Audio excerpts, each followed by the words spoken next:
NG5 న్యూస్కు స్వాగతం.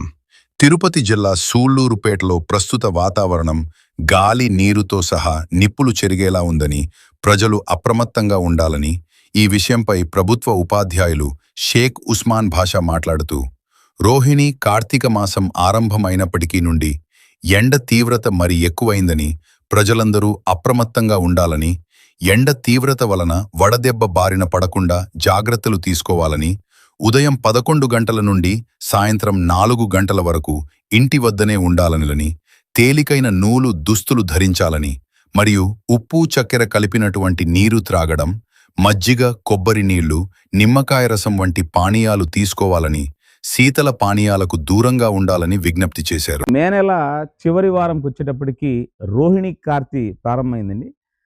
ఎంతగా ఉందంటే కనీసం నిలబడ్డానికి కూడా చాలా తీవ్రమైనటువంటి ఎండతో రాష్ట్రం అంతా ఉక్కపోతూ ఉంది. మరి రోహిణి కార్తీ అంటేనే తీవ్రమైనటువంటి ఎండలు. మరి అప్పట్లో రోకళ్ళు పేలిపోతాయనేటువంటి మాట ఏదైతే పెద్దలు అనేవాళ్ళు అదంతా నిజం చేస్తూ ఇవాళ ఈ ఎండలో కనీసం ఈ మాట్లాడడానికి కూడా నిలబడిన విధంగా ఉంది.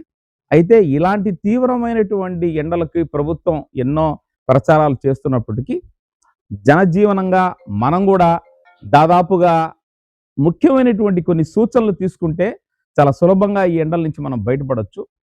ఇటీవల చూసాం, దాదాపు మన రాష్ట్రంలో 20 మంది ఎండల్లో చనిపోయారంటున్నారు.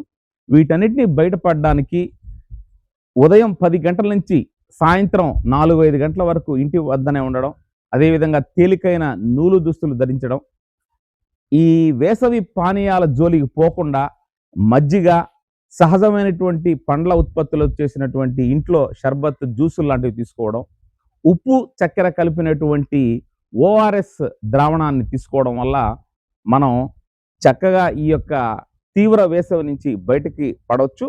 అదేవిధంగా ఆరోగ్యపరంగా కూడా కొంత జాగ్రత్తలు తీసుకోవచ్చు.